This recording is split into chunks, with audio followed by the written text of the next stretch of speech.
What if I told you your body remembers everything, even the pain you thought you forgot? Trauma isn't just in your mind, it's stored in your muscles, your posture, even your breath. But here's the good news, you can release it. Let's uncover how.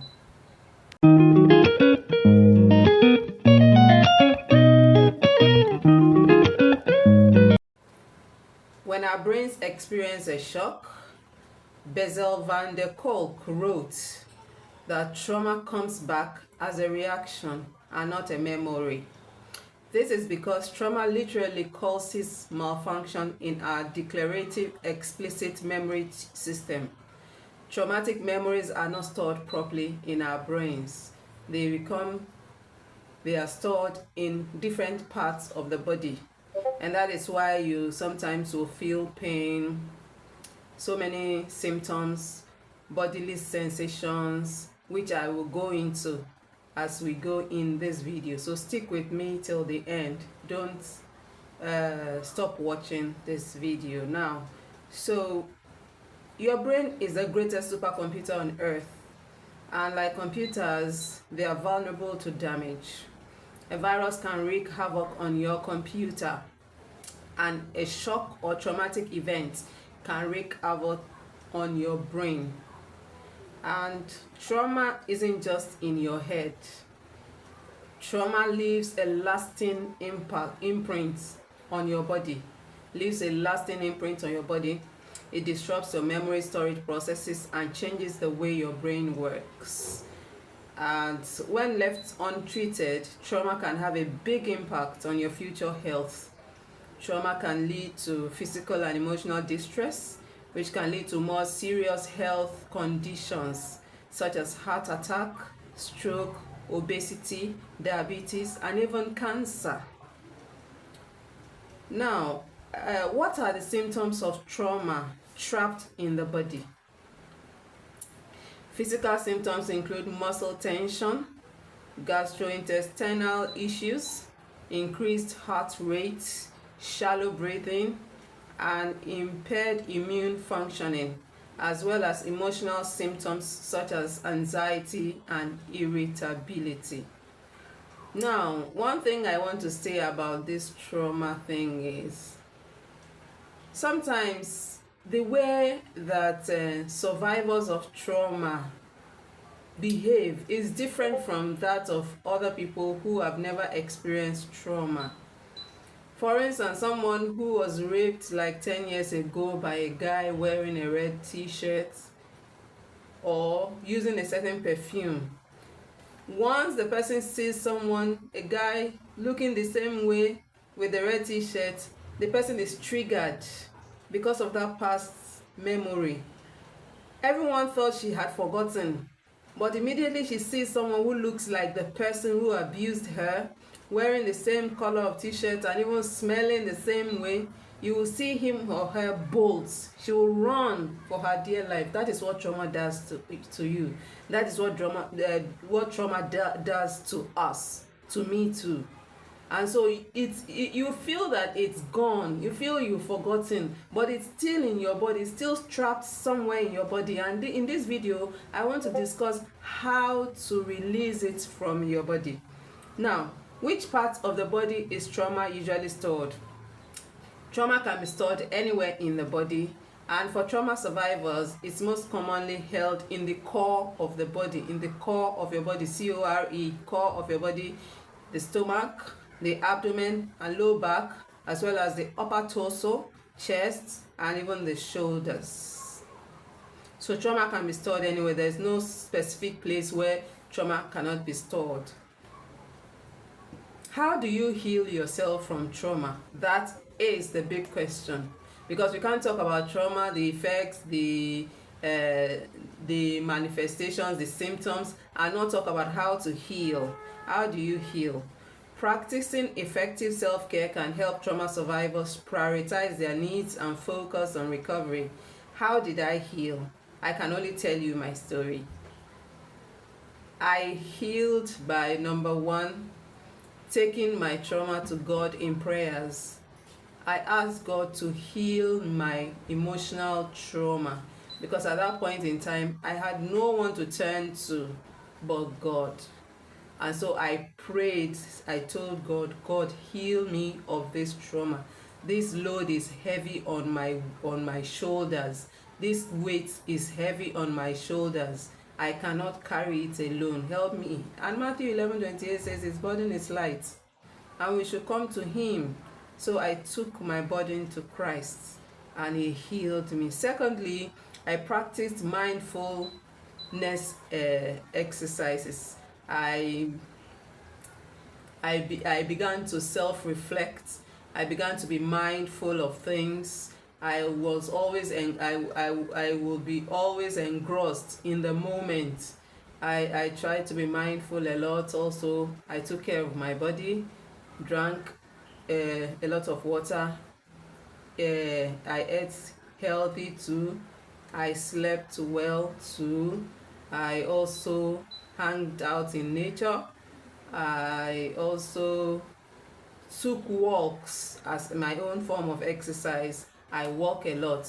I took walks and took cold showers. Prior to that time, I was used to bathing hot water alone, but now I can do cold showers any day, anytime. And I also relied on community for support. Community support. I talked to people. I discussed what I was facing with people and people helped me. And I think that's about all that I did. And so let me just talk briefly and then we'll come to the end of this video.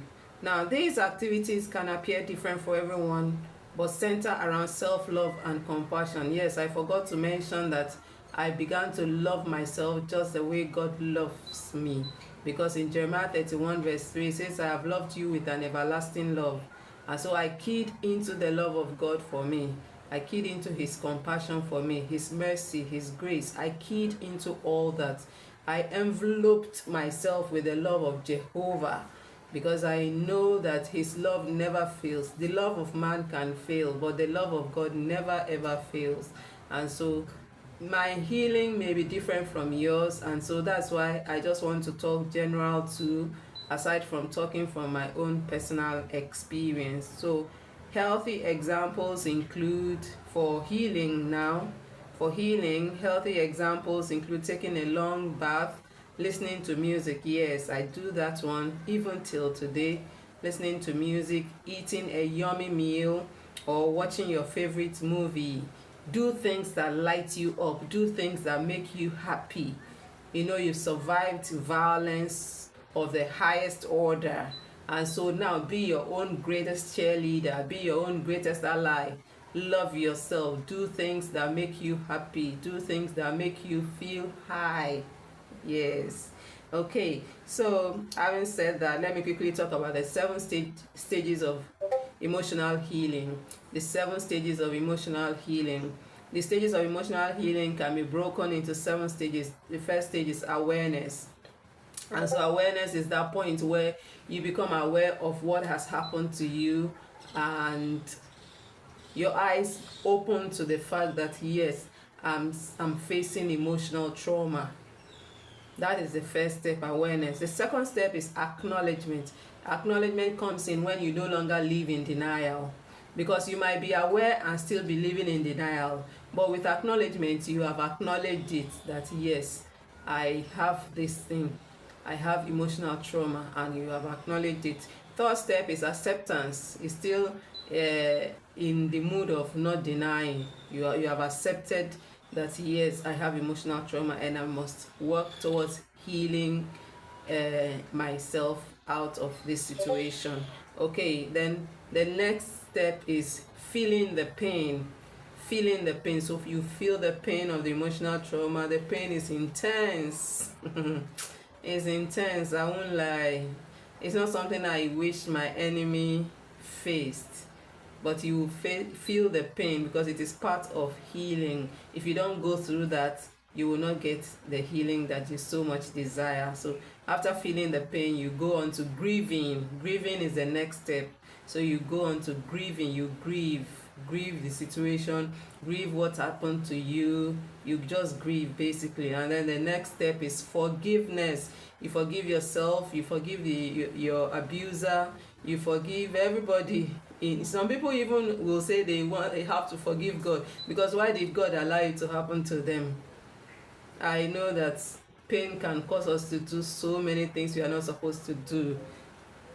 So under forgiveness, some people will say they are angry at God, they are bitter at God, and so they will say maybe I have to forgive God or something. I have never found myself in that kind of situation before, but I know it exists. Some people are angry at God.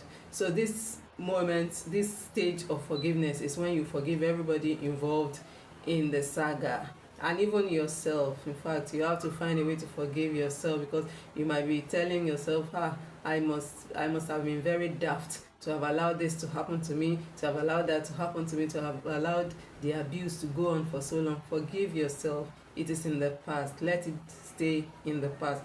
And the last step in the stages of emotional healing is moving forward. Now it's time to move forward.